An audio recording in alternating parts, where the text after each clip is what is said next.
سومن بزعبا إياسو رينا نيرنا እግዚአብሔር አምላክ ነተስተዛረበውን አብርሃም ዛተወል ኪዳን ኩሉ እንታይ ኮይኑ ብለና ተፈጽሞ ሓንቲ ቃል አይተረፈትን መጽሐፍ ቅዱስ እግዚአብሔር ኦሙን ይኽብለና ሁሉ ኦሙን ስለዝኾነ አቀዳይ ቆሮንቶስ ታይዝ ብለና አትናብ ሕብረት ወዱ ጽዋዕኩም አቦ ጌታና ኢየሱስ ክርስቶስ እንታይ ኦሙኒ ስለዚህ አብርሃም ዛሃቦ ተስፋ እንታይ ገይሮ ፈጽሞ ወላ ሓንቲ ቃል አይተረፈን ኩሉ ይገይሮ ብለና ኢያሱ ስለዚህ እግዚአብሔር አምላክ ግን ካአቶ ኮለው እንታይሎም ነይሩ በሙሴ ገይሩ ደጋጊ ሙዛረቦም ዝነበረ ሓደ ነገር እዩ ናብታ ጸባን ማዕረን ተውሕዝ ምድሪ ቅድመ ምእታዎም እግዚአብሔር አምላክ የጠንቆም ነይሩ ደጋጊሙ እንታይ ትግበሩ ነቶም አሕዛባይ ትምሰሎም በመንገድታቶም አይትኺዱ ምስልታቶም አፍርሱ አማልክቶም ናማልክቶም አይትስገዱ ይሉ ደጋጊሙ የጠንቆም ነይሩ ስለዚህ ኢያሱ ምስሞተ እስራኤላውያን ቀልጢፎም ናብ አማልክት ኸዱ ንሪኦም ማለት እዩ ስለዚህ መሳፍንቲ ናህሪዮ ሕጂ اوكي مسافنتي كاب شحن 380 كساب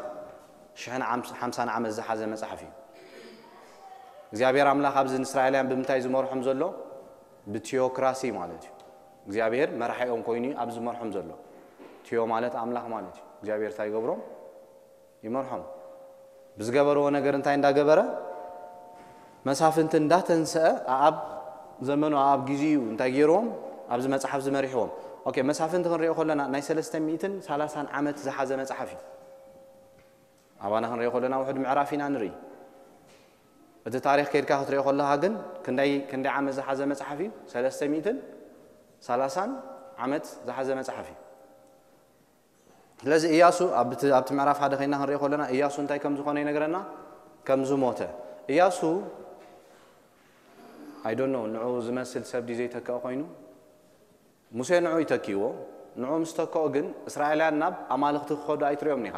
ኢያሱ ኮሎ ጽቡቅ ገይሩ እንታይ ገይሮም ነይሩ መሪሕዎም ነይሩ ኢያሱ ምስሞተ ግን ኢያሱ ስተኮ መራሒ ተረኸበን ስለዚህ ኢያሱ ምስሞተ እስራኤላውያን እንታይ ከም ዝለና ቃል አምላክ ናብ ካልኦት ነገር አማልክት ከም ዝኸዱ እትሰለ ክንሪኦ ኮለና ደሰሚ ንእግዚአብሔር አምላክ መእዛዝ ገዲፎም ንጣዖት ክግዙ ይጅምሩ ንጣዖት ከገልግሉ ይጅምሩ እግዚአብሔር ካና እንታይ ይቦም ንጸላቶም يحلف يبom ኃጢአት ኩሉ ጊዜ እንታይ ዝገብረካ ኢልና ነና ደጋግምና ንዛረቦ የዋርደካይ ቦታጋ ሕዲጉ እንታይ ዝገብረካ ባሪያ ይዝገብረካ እግዚአብሔር ንሕሰም ኢዱና ባኻት ዝርጋሕ ኣብ መሳፍንትኩም ይዝብለና ኣብ 10 ኸይና ንሪኦ ኮለና ኢድ እግዚአብሔር ኣብ እስራኤላውያን እንታይ ኮይና ነራ ንሕሰም ተዘርጊሓ ነራ ደሊ ኮነን አቀዲሙ ግን እንታይ ብሎም ነሩ ግደፉ ብሎም ነሩ አይትግበሩ ምስልታቶም አጥፉ ምስ አማልክቶም ሕብረት አይትግበሩ ደጋጊሙ ይነጊሩም መዛዝ ምሳበይ ወን ኢድ እግዚአብሔር እንታይ ከም ትኾናቦም ንሕሰም ከም ትወርድ ይምለሱኻ ይንስሑ ዘገርም ነገር እግዚአብሔር ተተመሊስና ቀረባና ቆም ይዝብለና አባሞጽ እንታይ ይሉ ንእግዚአብሔር ድለይዎ በህይወት ክትነብሩ እዩ እግዚአብሔር ቀረባሁም ይሉ እግዚአብሔር ክንደልዮ ኮለና ክንምለስ ኮለና ይምለሰና ቀልጢፍ ይዝምለሰና ንሕና ጥራይ ልብና አይነትር ተረጋጋም ልብና እንዳተረርና ተኸይና ልብና ተረረ ተኸይዱካ ናይ መምላስ ኃይሉ እንታይ እንደሆነ ይዝመጽ እንዳተረረ ይዝኸይድ ስለዚህ እንታይ ተሳሎም ዘናጉፉ መሳፍንት የተንሳሎ ብድሕሩ ይስዕሩ ምስተመለሱ ቦታው ምስሓዙ እግዚአብሔር ካቀቅድሞም ወጪ እንታ ገብር ጅምር ጸላቶም ከግዘኦሎም ይጅምር ስለዚህ መጽሐፍ መሳፍንት ክንሪኦ ኮለና ናይ 330 ዓመት መጽሐፍ ዝሓዘ ክሳብ ናብ ሞናኪ ባዕሎም የምናም ንግስነት ቀይሮሞ እግዚአብሔር አምላክ 330 ዓመት ባዕሉ ይመሪሕዎ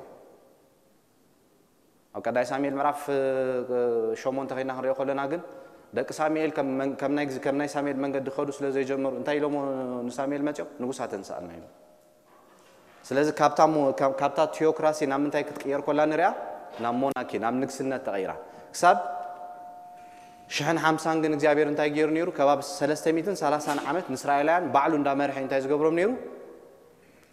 ዝወስቶም ነሩ ስለዚህ ኣብቲ መጽሐፍ ከይና ክንሪኦ ኮለና ሜቢ ሰብኣይ ዝርኢና ንኾኒና አዶኒ በዚያ ዝባሃል ሰብኣይ ናይ ካብቶም ናይ ነገድ ይሁዳ እንታይ ገይሮም ነዚ ንጉስ እዚ ከይዶም ሲዒሮም ከናናዊ ኣብቲ ውግእ ምስከሩ እንታይ ከም ዝገበርዎ ከም ሰዓሮ السبعي زنتاي بحر نيرو أنا حدا سب مسماره خو زايدو زيان أقولون يقرطو تبغى غير كخي تبلع ما بيحس كاسي يالي أنا زايد كمالتي أجرها بالانس كير كايت كيت كندي نجستات كم جيرو 7 نجستات نمتى يوم تيجي مسيلكم زي سب زوزارو إذا عطت كنا واحد خلي جزء تمالز نبرنا لوم ولا نايم إذا حج إنه اللو تصبح كنه اللو هنا سلز نقول زي سبات قارص كله سويلي بعبدان زخينيو هذا معلتي جزء آخر تصوّر مليو أهيدا إسرائيل أنا أمشي أمتى كم زجاجة ينقرنا the same حزام يدو هم زقاراتو أقول هم زقاراتو من كم زنقرا منتهي جنس بنتاي نتزارو يزعت 7 نجسات كم هم زجاجة قالت يا مرافش الشيخ نقرنا هذا هم يزبلنا على الجبر سب نتزارو أنتي قبر يعتت بسجات زرينا ناي سجاينا بمنفس تزرينا ناي منفسينا نا الجبر عشوني لول تعال بتعمي أتقرمو عشوني الجبر أبال عمود أبال هو سي زمن توم هزبي أب عمود بتعمي هات سنبت أبدان استجبر أب يروب عم زجبرو تعوت توم هزبي خيدهم أو أنتي جبر نيرم يمنزورو نيرم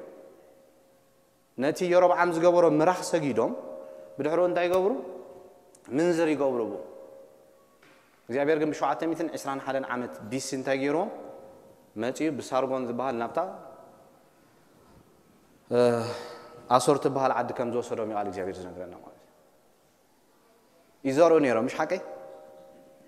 يزارو نيرم دحر خندي عمت تزارو ريزالت انتي كوينو بقيلو ماتي مالك سلاز السبع يزخوم يجيرو يدسب اندا قرطه سبع نغسات يخوم يجيرو اموداته خانتي كوينسو يدو تقوريص مالك كم تاسو زغبره እግዚአብሔር ታይ ገበረኒሉ ናይደይ ሀበኒ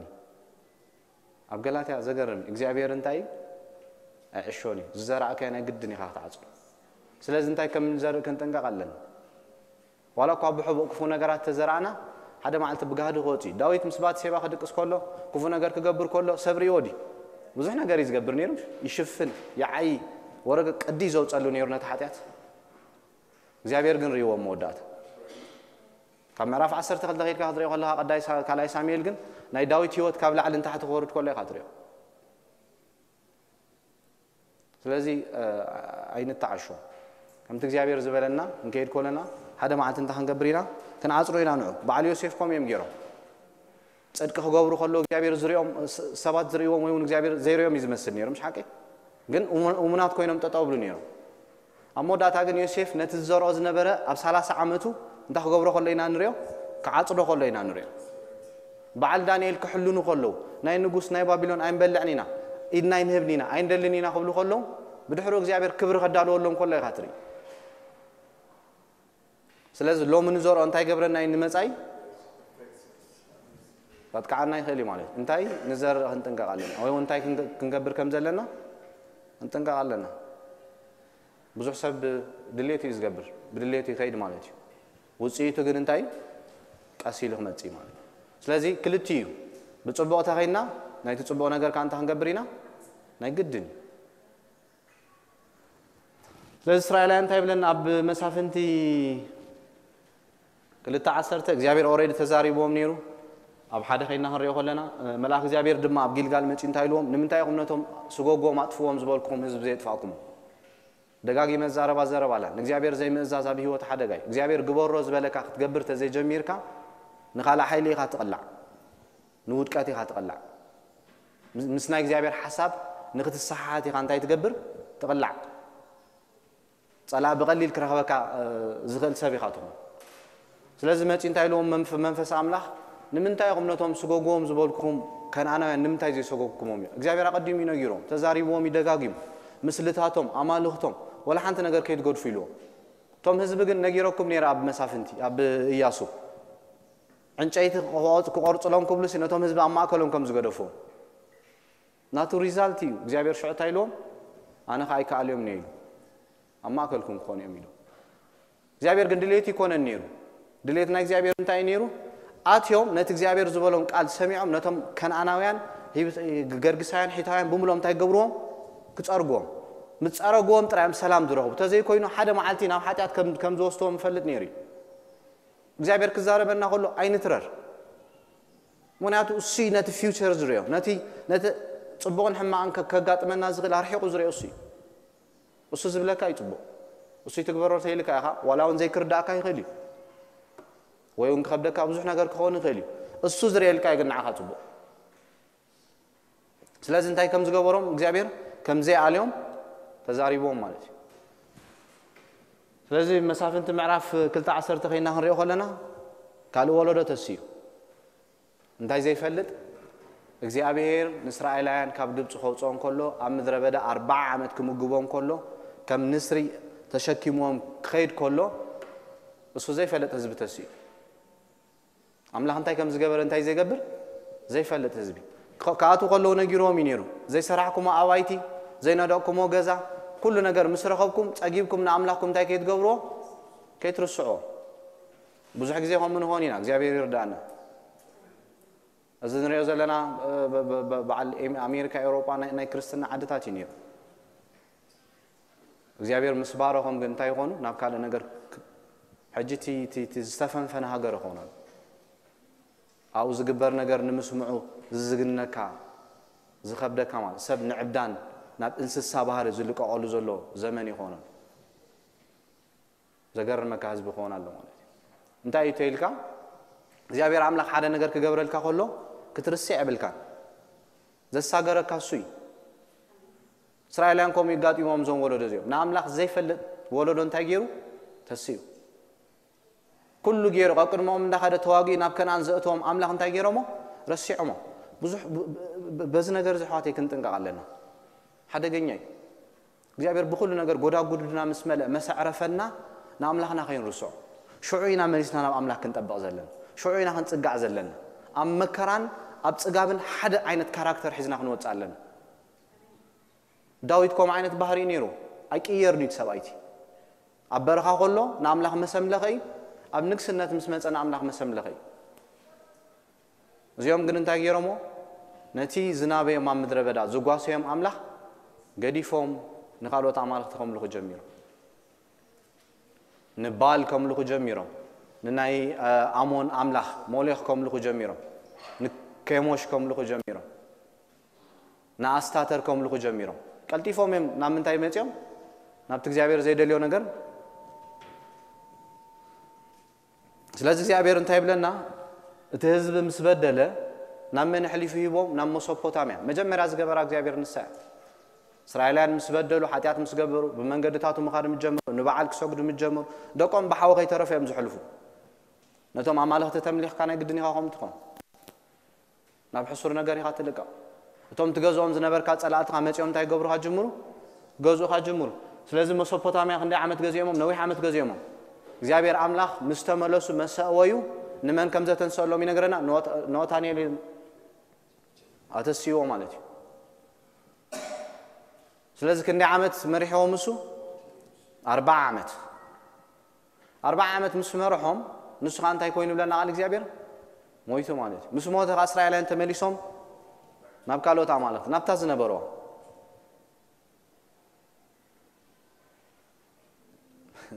እግዚአብሔር ይርዳእና ምሽ ተሒዝካስ መሓዝ ክኾነሉ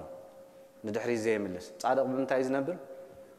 ነቲ ብድሕሪት ናብ ድሕሪት ዝምለስ ነፍሰይ ባህ ይብለኒ ከቢድ እኮ ክኸውን ይኽእል ኣብቲ ጸቐጢ ኢኻ ትዓቢ ኣብቲ ጸቐጢ ኢኻ እንታይ ትገብር ብዙሕ ዓይነት ነገር እግዚአብሔር ከላማምደካ ዝኽእል ነገር ተላማመዱ ስለዚ ናብ ምንታይ ተመሊሶም ይብለና ናብ ኣማልኽቲ እግዚአብሔር ከዓ እንደገና ናብ መን ሕሊፉ ሂቦም ናብ ሞዓብ ቶም ጸላእቶም ክጭክኑ ማለት እዮም ቅጥቅጥ ካብሎም ክሳብ ዝመሮ ክሳብ ነፍሶም እንታይ ትኾን ክሳብ ትምረር ካብ ናይ እግዚአብሔር ነገር ውፅእ ክትብል ከለኻ እኮ ኩሉ ነገር ይቐጨውጨው ዝብለካ ምሽ ኣይጥዕመካን ኣብቲ መከራ ምስ ኣምላኽ ይሕሸካ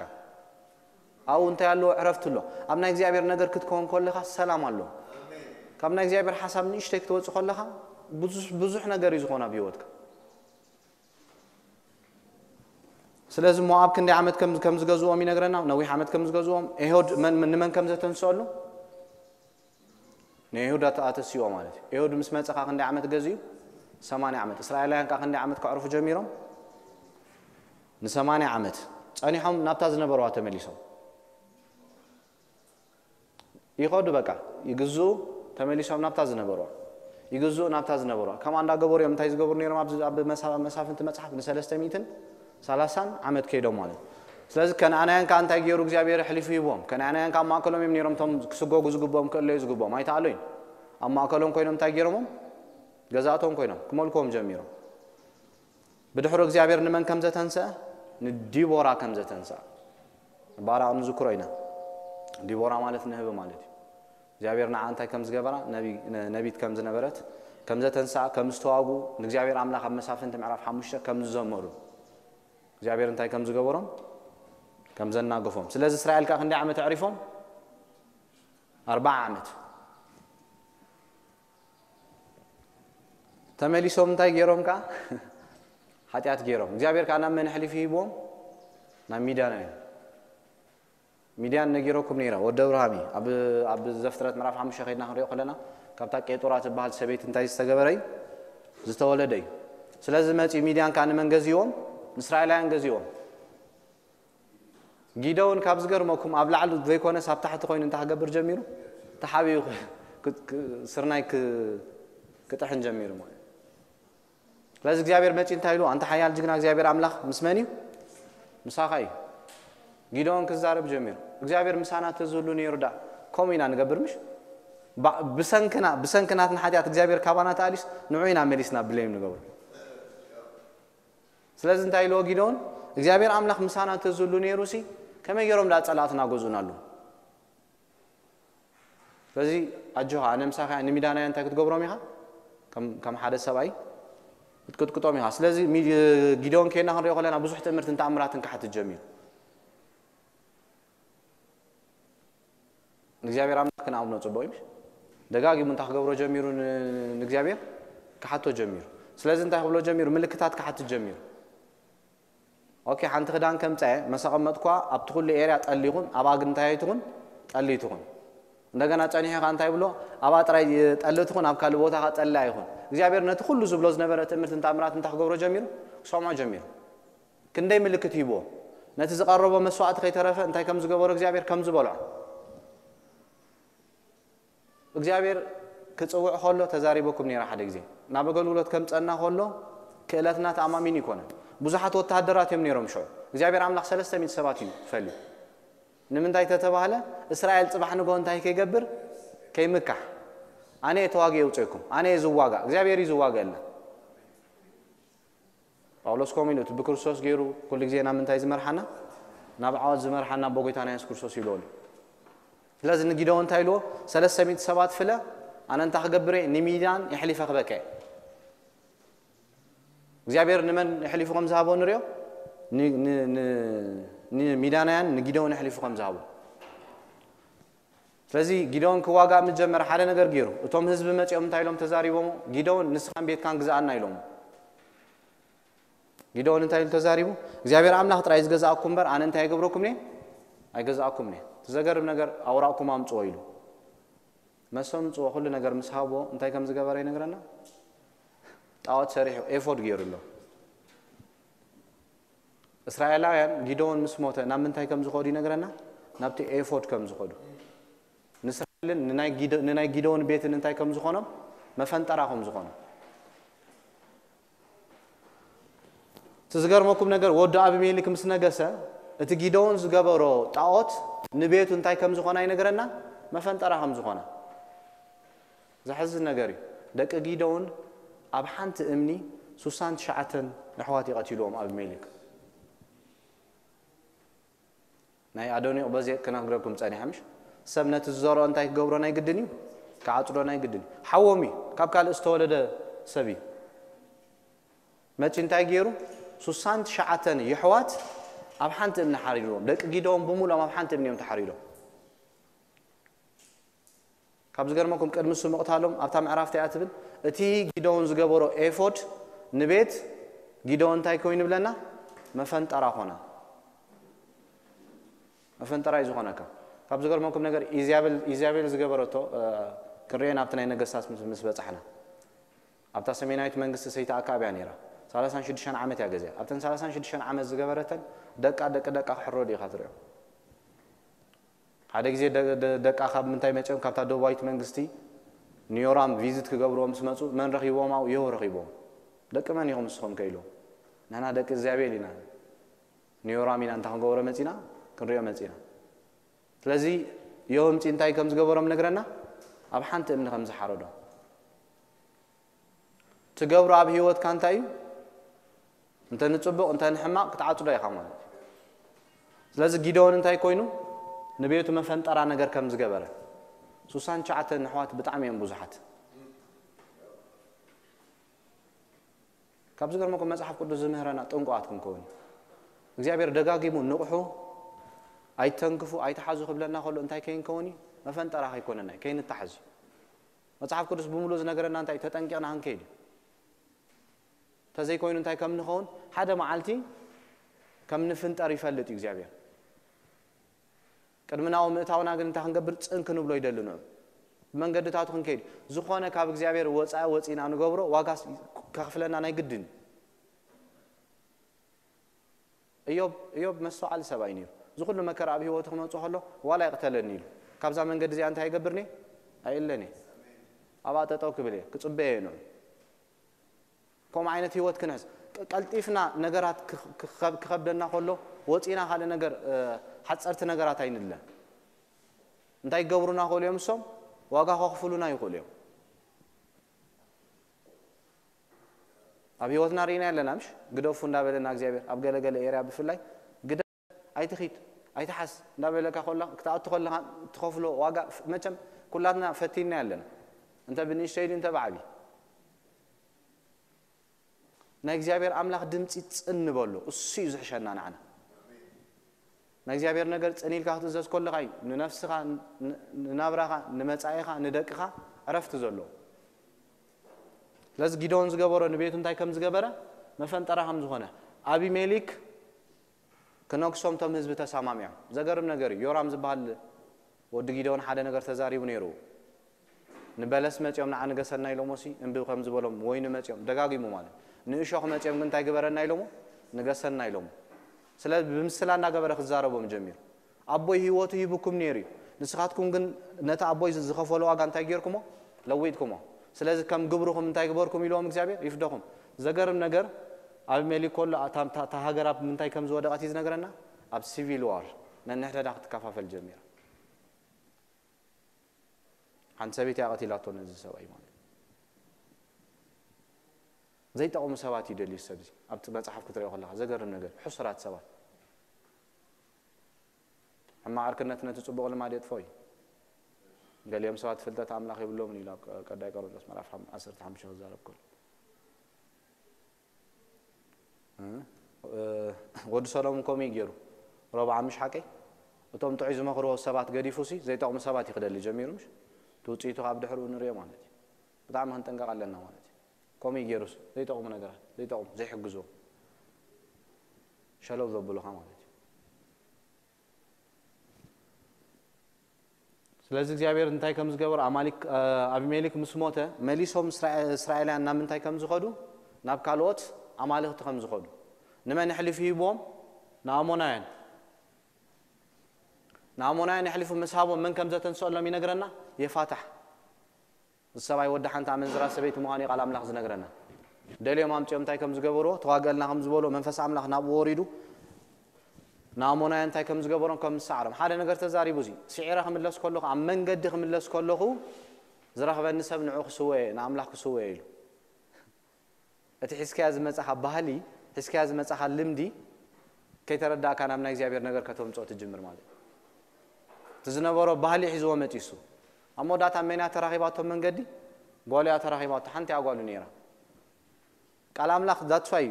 ليتر معلتن كنا ببخلنا أنتاي زجبرنا زلوت أنا كابهالي كابستفالالي كابررادة أنا حممت نفسي حزنا إن نمت كلام الله إنت عندك جبرنا نازمت لا تعين نازمت لذي يفحت أحمس موتها شد شعمتي ونجيسو نيرو بدحور إسرائيل أن من كم سمو لسنقرنا نبتم أعمال اختي نمن كم زتون سوي نقرنا نسامسوم أب مسافة مرافع 10 سنين نهار يخلنا بزعبة سامسوم زيابير عملاق انتايلوهم ندين سامسوم ماشي انتايلوا زغال عوين ايس تايلو تزاريبواني كل نجار غير كنتاي غبر يلوا يعبيه يلوا سلازم وانا دسيم نتحسب انت كجبر نيرو كسمع نيرو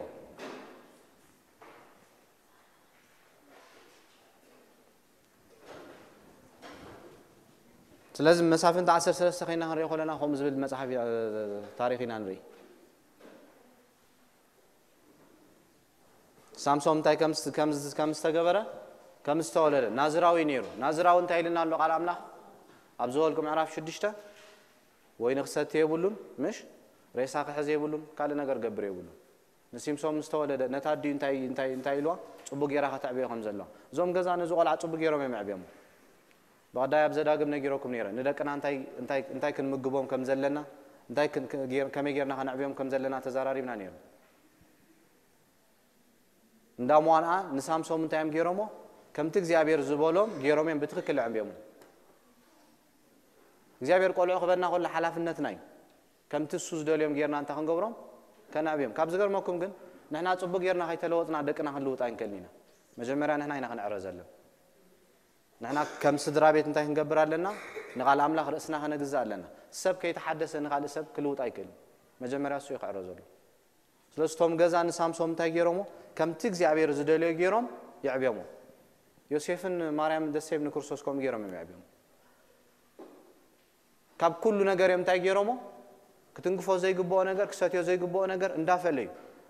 አልዮም ከምቲ እግዚአብሔር ዝደልዮ ጌሮም ይዕብዮሞ ብድሕሩ ዝተረፈ ምርጩ ይነሩ ናይ ሰብዚ እሶም ግን ከም ስድራ ቤት እንታይ ጌሮም እዮም ተዋጽዮም ከም ስድራ ቤት ክንገብሮ ዝግባአና ነገር አለ ሓደ ሰብ ምርጩ ኾን ይኽእል ወድኻ ጽቡቅ ጌርካ ዓቢኻዮ ናቱ መንገዲ ተመሪጹ ሳይት ሕተት ነኻ ብሰንክናትካ ሸለልትነት ግን ዘይተደለየ ነገር ኣብ ህይወቱ ኣትዩ እንታይ ክኾን ይብሉን ክጠፍ ይብሉን ወዳይ ተዛራሪብና ነና ብዛዕባ ዘዳግም ሕጂ ቆልዑ ዝሪኦ ዘሎ ፊልምታት ዘሰከይ ኩሉ ነገር ክፉቲና ጌርናሎም ዘለን ዘርኢ ስለ ዝኾነ ከኣትዎም ይቀስና ገበረ ንሓርሾ ዓቢ ክንሪና ህይወቶም ክቋጻጸሩ كم سدرا بيت كنت قبروز قبا كالو أتليست سلا دقيقة ما نحنت ما عندك تصوم كتسلل لك كيف بقى قالهم تعينتي وقت حزو يكونون وقا هي كفل كاز الوقت قال عيل كم تخينوا جيجار ديتي ماله المثال يوم يزبلنا نقول عبتها خير لا زلوا من قد خدت حزو لك اسخا خدت حزو كاب أنت يقبرني نتساقام نيمانا إلين نايقدن يصرحوا اليوم أبزي أبزوم ناي غريكان زوم سبارتا زبالو كم يتقوم نيرو نحدا من سيوسي دوام حدا برخ يعبيوه برتع تواقع يزهم أبتشاكا يمزوستو صبق يرم يسلطنوا مال كم تسوم زدليو غيرم تاي قبرو قرص يتحزو بزحات امنتات አሉ ከዛረበው ላይ አይደለም ብዙ እምነታት አሉ እንፈልጦ ሚና ካብንሽም ታይዝ ገብሮ ዝምህሮም ፈጺም ካህት ዓለም አይትከልኒ ካላሕሪ አውየም ዝተሐዙ ስለዚህ እንዳሟና ንሲምሶም እንታይም ገይሮሞ ከምቲ እግዚአብሔር ዝደለ ገይሮም ይዕበሞ እቲ ብድሕሮ ዝኾነ ህይወቱ ግን ምርጪ ሰብዚ ባዓሉ ዝመረጾ ህይወት ስለዚህ ከይና ክንሪኦ ቆለና ኣብ 14 ንሓንቲ ፍልስጤማዊት ጓል ከም ዝፈተወ ኢና ንሪኦ ሰብዚ ስድሩ ሓደ ነገር ተዛሪቦም ደቅ ንስትዮ ኣብ ጥቃኻ ከሎ ደቅ ዓድኻ ከሎ ከመይ ጌርካ ናብ ዘይ ተገዘሩ ክትከይ ትደልልኻ ኢሎ ደይሰምዕ ነይሩ ብዙሓት ጸሓፍቲ ነዚ እንታይ ከም ዓሻ ሰብ ገይሮም እዮም ዝገልጹ ብዛዕባ ጽቡቕ ዝዛረብ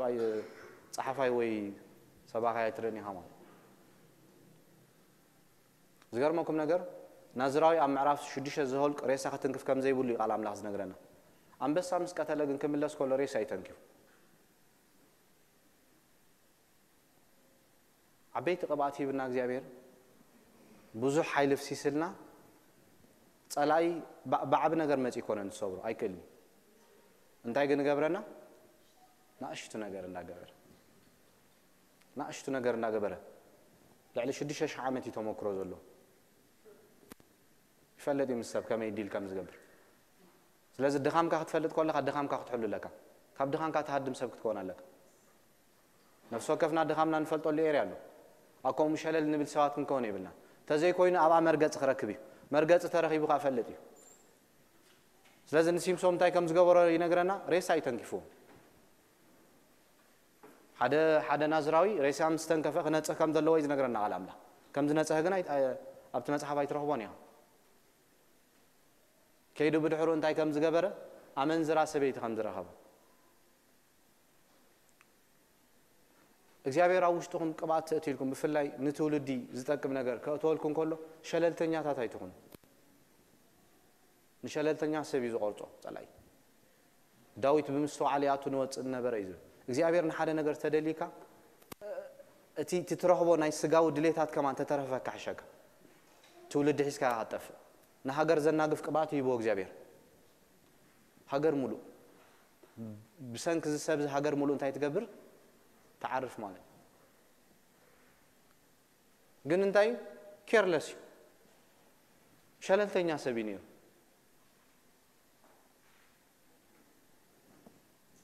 ንቑሕ ተኾንካ ሰይጣን አይረኽበካን ካብ ዝገርመኩ ጠንቆ ተኾንካ ንቑሕ ተኾንካ እንታይ ይገብረካኒ አይረኽበካኒ ሸለልተኛ ተኾንካ ግን መጪ እንታይ ይገብረካ ይቆርጸካ ማለት ለዛብ كينا هنري خلنا حنت الدليلات بهالقار رخيباتهم دليلا مالت وفيت مالتي نغيركم نيره اتشما همي لازم انت كتغبرو جميره كتحطو جميره ابي يزول حيلخا كابي خمتي خير كتچنقو جميره نفسه مرر مسبلته انت يغير بلنا كمز نغرا تزحز النجار غنا بتقال كتري خلها እግዚአብሔር كمز غدف አይፈልጥኒ ነር እዚ ናሽቶ ኃጢአት መመጽኻ ትገብሮ ጥዒዘለኻ ይዝመስለካ ሃሌሉያ ገለና በልካ ከተምልህ ትኸልያ ቀስ እንዳገበረ ይግንዘውም ለqalካ ቀስ እንዳገበረ ይሰተካ ዳሐሪ ባዶ ምዃንካ ዘረዳካ መጽኻ ተጠምስ በልካሽ ዜሮ ከምዃንካ ይረዳካ እታጓል ከተረፈታ ክትገብሮ ጀሚራ ከተሕምቆ ጀሚራ ትሞልኮ ጀሚራ ጳውሎስ ነዚ ውዲቱ አይንስሕቶኒ ናይሉ ውዲት አሎ ስፍራይ ታቦ ብለና ውዲቱ ይንስሕቶኒ ናይሉ ማለት አብ ኤፌሶን 4 ቆም ብለና አብ ካላይ ቆሮንቶስ ምዕራፍ 2 ቆም ብለና ማለት ይዘውሪ ካሎ ይሉ ጴጥሮስ አብ ቀዳይ ጴጥሮስ ምዕራፍ 5 ከም ዝጓዝ ማንበብ ይዘውር ኩሉ ጊዜ ይዘውር አባው ኩሉ ጊዜ ይዘውር አንተ ማዓልተ ነቃዕደል ይዘውር ኩሉ ጊዜ ሓደ ማዓልት ጋብ ተኸፊት ካሉ ግን አባይ ረግጽ ማለት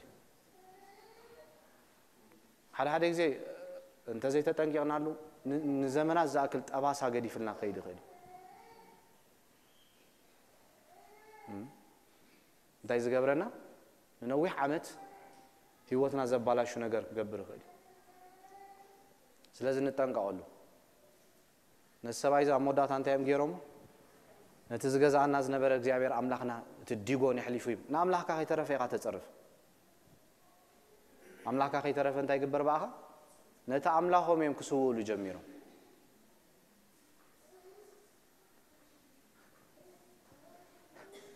ኪድ ጸኒሕ ካምሳ አምላኽ ተረኺብካ ካብ ዝገርመኩም አይገድፈካኒ ክብቀለካ ከሎ ጨካኒ ርህራሄ ይብሉ ምስ ሓደ ጨካን ብጭካኔ ይኻ ትወራረድ ዘለካ ብሸለልትነት አይትወራረድኒ ዛክፖነን ኮሚሉ ተዛሪብ ሰብሲ አብ አምላኽን አብ ሰይጣንን ተኺልዎ ዘሎ ጽልኢ እንተዝፈልጥ ነይሩ አይኑ ተዝክፈት በዛሚ ጸላና ናትና ሕማቅ ጥራይ ዝደሊ ውድቀትና ጥራይ ዝደሊ አገልግል ጸኒሕካ ከተጓዮ ጸኒሕካ ከም ገለ ብዘይ ምስተዓል ብዕሽነት ክትማላለስ ተጀሚርካ አብ ገለ ቦታ መርገጽ ተጀሚሩ ብርህራይ አይግለጽኒ ባ بس كل جزء انتي نحن كون زلنا بعدين مارنينا أشوارو جمانة دوك نبلي زلنا زيابير زحز النجار بيهو تقول لهم تغييرهم عينو زحزن نيش تحاول كيفاتكم كم يتحملكم ما أبز نيجتنا خبابي مسومرنا قلتي في ملك تزب بيهو تقول لهم تغييرهم قبلنا عينو خمسون دودو خمسة كوسو زغرم ነገር አብ ላዕለ ኮይኑ ዝገዛኦም ዝነበረ አብ ታሕቲ እቶም ክጾምቆ ጀሚሩ ክጾምቆ ጀሚሩ ዘይቲ እግዚአብሔር ክብር እንዳራይልካ ከሎ ብሰንክ ሸለልትነትካ አውርደት ህይወትካ ትረኽባ ተኸልያ ለዚ ጥንቆዋት ነው ቃል አምላኽ ዝምረና ዘሎሲ አብ ቀዳይ ቆሮንቶስ ምዕራፍ 10 ተዛረበና ከሎ ከምቶም ዝመንዘሩ አብ ምድረ በዳ ዝጠፉ ከምቶም እግዚአብሔር ዝፈተኑ አይትፈቱኑ እግዚአብሔር دوكن بليز دلنا هون نيجي وتهدر شلل أي بلي كريستيان كم وتهدر يزملس كم أتلت كم تقعد ما يزوز مسل شلل تيلكا نات صعبين الله أب كرسنا شلل تزيبلنا كم كلامنا خلصنا عايزين أتغيرنا يزحشنا تزي كوينو ننوح زخيدنا نجار كقد فلنا بهوتنا حدا قاعد ممتون تاي خون زلوا هوتنا نتنقى يزلنا مش حدا قاعد تمشي مبزح نجار كبالا شولنا خلي كلمة حدا قاعد ممتوج أنت هنقبر لنا تنقعت مكون لنا بس سيمسون كنا هنريه خلنا بدحرو توارادون رينا أبتجازام سكوننا عمل حذكرنا قبلهم جمرة أجوخ من لا جمير أجوخ كوباكل خمس جمرة زيابير تاي كم زجبرة كم استملوسه نتوم تسألات وحنا خمس فديلو هذا حريق زيابير بتخكل بخبر خن كيدي زدلينا أتناتنا من قد قلنا متى كوستنا خلي ناب عنوة كوستنا خلي نزيق على عمل حذ نجرنا تانينا هم التهدرات كنوا واجاز نجرنا بس حلفنا نحلف بس خلنا نغيت زيابير تصنعوا تبعوا دولوا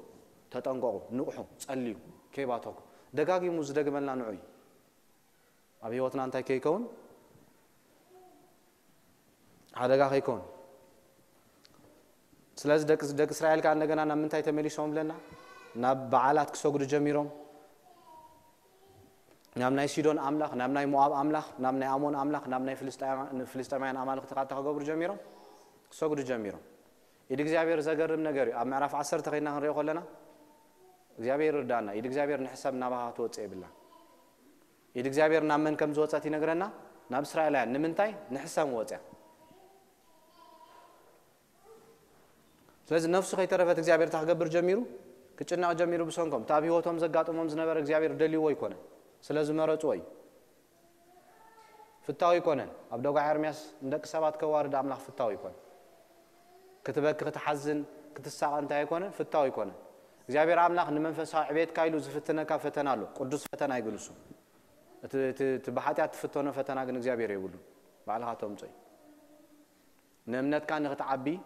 وجن نغتمار سلف نغتمار جن زوجته كمان قدلو أما صاحب قدوس بزحات بيوم حليفهم برتعات سوات كوينا من وجه بتمنيت كات فتنا جن نايمنتاي ناتكاي بناتكاي خاصو توتيت كاب على خا تعات دوم سلازي أب مصحف قدس كينا خري خلنا نازم تولا ياير يبصان الله زيهم بزحير نيومين أنت قصومني نام مصحف قدس كينا خري خلنا إيلون عبدون إيلي نقولهم تاي كم زجورهم مسافن تجيرو عب زمان وكم زتنصوم سلازي مسافنتي نسلست ميتن سالسان عمت إجابير نهز بنتاي كم زجورهم كم زمر حب على مالتي أما داتا جاج بعلم نيوم إيلين سامي إيلين نيوم إيلين سامي إيلين أنت يعملوا بعلم مسافنتيهم سلازي توم هزب انتاي قبر جميرهم نساتهم لبهم مستحقوا سقا متسقبوا هذا سبعي نذكرينا أب 10 شو ما أنت مسافة انت غينا هنريه خلنا سبيتو كهاني نيرو قريفاتو ناب ناس درا مسكدت كركبا مسكدت نات ملسو خلو أب جيبعات بحال بوت حديرو أو مس حدرة توم هزب انتاي لهم متيم توم بيناويان مسيلكم نزوم أب جزاخ أتيم زلوا سباتي كنفولتو ماوت عيلهم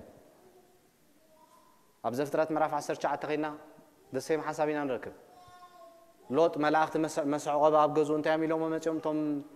د صدوم غمران زنبور هزبي نتوم أتيم زلوا أبجزا خان تهان غورم كنفلتهم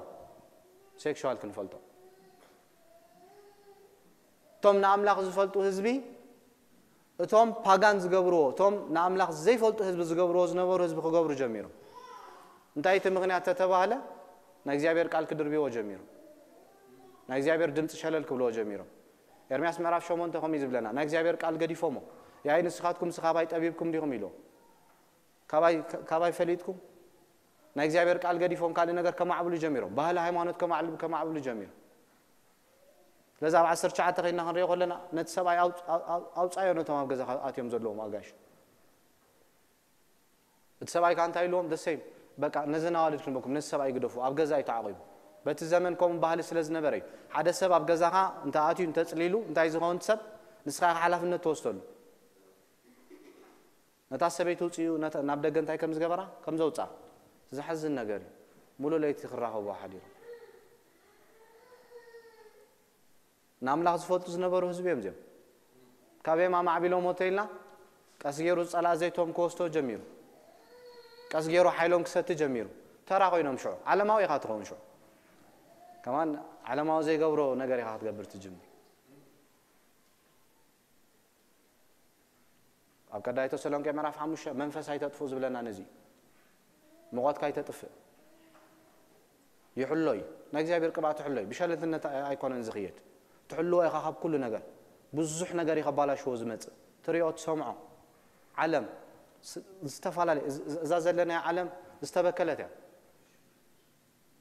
ቀጻሊ ዘይትኻ ትሕሉ እንደዚህ ሓሊኻ ቀስ ገይሩ እንታ ክገብሮ ይኽእል ከባላሽዎ ይኽእል ኣብ መወዳእታ ተራ ትኸውን ተራ ጥራይ ኣይኮንካ እንካ ትኸውን ዓለም ትገብሮ ትኸዶ ካይዳ ክትከይድ ትጅምር ከምኦም ገይሮም እዚኦም ናምላኽ ዝፈልጡ ዝነበሩ ህዝቢ እዮም ሙሉእ ለይትዮም ተራኺቦም ስለዚ ሰብኣይ ንጎተሲ ክረኽባ ኣብቲ ማዕጾ ምስ ከደ እታ ሰበይቲ እንታይ ኮይና ፀኒሓ ሞይታ ሓዲራ እቲ ካህን እንታይ ገይሩ ብለና ስጋ ቆራሪጾ ናብ 12 ኣብ እስራኤል ተገይሩ ዘይፈልጥ ጉድ ተገይሩሎ እዚ ነገር ዝሕሰብሉ ተዛራረቡሉ ኢሉ መሳፍንቲ ብጣዕሚ ዘሕዝነካ መጽሓፊ እግዚአብሔር ኣምላኽ ድሕሪ ክንደይ ዓመት ዘኪርዎ ከምቲ ብመዓልቲ ጊብዓ ኢሉ ሽዑ ዝኾነ ዓሚቆም እንታይ ገበሩ ተባላሸው ነቲ ኣብ ጊብዓ ዝተገበረ ሓጢኣት እግዚአብሔር ዘኪርዎ ኣብ ዘመን ሆሴዕ ንሱ ኣበሳዎም ይዝክር ሓጢኣቶም ካ እንታይ ይገብር ይቐጽዕ ንምንታይ ኣብ ሆሴዕ ዘመን ነቲ ናይ ጊብዓ ሓሳብ ኣምፂወተይልና በሆሴዕ ዘመን ካ ከምኡ ኮይኖም ቶም ህዝቢ ማቴሪያሊዝም ኮይኖም ፓጋን ኮይኖም ንኣምላኽ ርሒቆም ገንዘብ ዝፈትውሉ ግዜ ፍትሒ ዝጠፍአሉ ግዜ ብርክሰት ዝመላለሱሉ ዘመን ኮይኑ ብዘመን ኣሞጽ ዝሕዝን ነገር እዩ ኣብ ዳን ዝተገበረ ኣምላኽ ከይዶም ሰጊዶም ዝሙት ይገብርሉ ንኣምላኽ ዝፈልጡ ህዝቢ እግዚአብሔር ኣምላኽ ደሰም ከምታ ጊብዓ ዝተገበረ ሕጂ ኸ ይገብሩሎ ኣነ ኸ ሓጢኣቶም ክቐጽዖም ይኽብል ጀሚሩ ዕሚቆም ተባላሾም عميقهم كاب أملاكهم تاجرهم تعاليهم مالك سلازي بت زمن تنتهي أي نبرة نبلنا نقص أي نبرة كل سبب دليت يزقبر نيرو كحز بالو بت كوينات استلع على 260 شح حساب يوم مويتهم 260 شح انتاي بدعم يوزو من يوم كتبت تواجه مسيلكم إسرائيلان مس إسرائيلان ننجد بنيام من تاجرهم هم توم كله نجد أصنيتهم شديش تميت سبعة تريفو كابت نجد بنيام توم هز من تاجرهم بلنا ميحيلهم دك أنا نبعله هاي طرف نمنا ينهبنينا دك بنيام ما ينهبنينا سلازي كم هاجر كم ولكي كم محبر رغوس نجر كم ما أكلت زيوس إنايو بزح نجار كن كفي عبيت عين رنينا مستنا እግዚአብሔር حسابي كن تحاجنا اول قوالا يزبل زلو بولكيز جمر كريستنا بجروب بايكونن ابغزانا اينا شدشتا معالتي تعزونا هيوت كنبر زلنا سنبتينا بزن الرهب شدشتا معات نغبر هيوتنا حرم زبلنا وت ما يبحو يقول يا حتى يغبرنا خليو اتيو تبالاشونا خليو لازم 260 شي حساب بناتو وصيتاي كم زغبرو ينغرنا كم زموت هذا نجار كزاربوكم كابز خنزاراربو لصنحنا زواتسب كواردينا نريمش حكيمش رينا يلنا ስለዚ ቃል አምላኽ እንታይ ኢና መለበሚናይ ምሕዳስ ሓሳብና ክንልወጥ ኢና ክንጽር ዘለና ጳውሎስ ኒቲሜቴዎስ ናብ ምንባብ ናብ ምምዓዳ ቅልብ ነዝር ንርእስኻ እንታይ ግበር ወፊ ርእስኻ ነዚ ትተዓጠቕ ክርስቲያን ወተሃደር እዩ ሸለል ዘይብል እዩ ኣብ ኩሉ ነገሩ ንቑሕ እዩ እንታይ ከይከውን ጸላይ ሓደ መዓልቲ መጺኡ ህይወቱ ከይባላሹ መሳፍንት ቆሚና ንማር እንተንቀቀሉ ዘለና ካብ እግዚአብሔር ክንወጽ ኾለና ተራ ሰባት ከም ንኾን ይናሪና ዘለና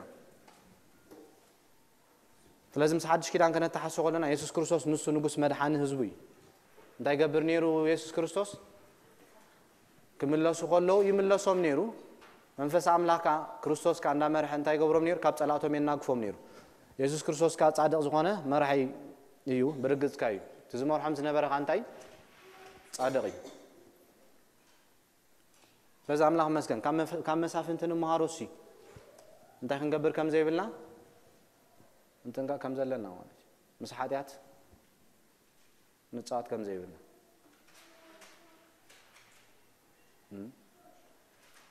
ሰብ ቆሮንቶስ ደሴም ኮኹም ሓሳብ ደጊሞም ከብዲ ንብልዕ ብልዕን ከብዲ ስጋ ንምንታይ ይብሉ ነይሮም ንዝሙት ይብሉ ነይሮም ኣይኮነን ኢሎም ጳውሎስ በዋጋ ተዓዲኩም ይሁን በዋጋ ዝተዓደገ ሰብ ንርክሰት ኣይኮነን ተጸውዕ ክቡር ዋጋ ክቡር ደም ብክቡር ደም ኢና ተገዚና استخفلنا يا واقع انت ክንገብር ንአምላክ ክንነብር ንቁሓት ኮይና ክንማላለስ እግዚአብሔር አምላክ በሐድሽ ኪዳን ዝነገረና ደጋጊሙ በመሕዳስ ሐሳብና ክንልወጥ ክርስትና ስምዒት አይኮንም ሆቱ ላይ አይኮንም ናይ ርዲት ናይ መሕዳስ ሐሳቢ በዘይ ተሐዲስካ ንርእስካ በዓለማዊ ካይዳ ክትረኽባ ትኽእል ኢኻ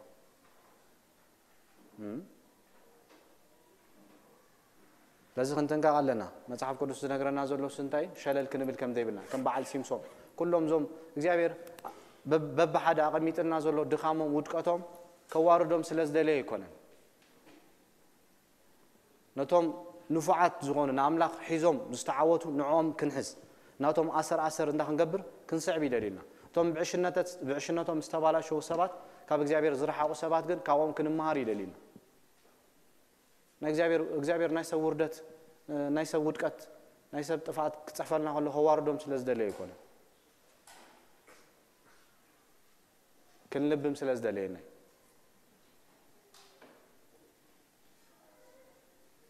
سلاز كم صعبت كريستوس شلل نبل نقحات نهون اب عالم زغبر ነገር እንታይ መመጪ ከይብክሎ ህይወትና መመጪ ከይባላሽወና አሞዳታሪኔና ተራ ሰባት የም ኮይኖ ናማልክቶም የም ካታ ገብሩ ጀሚሮም ሰግዱ ጀሚሮም ስለዚህ አምላክ መስገን ክንጥልና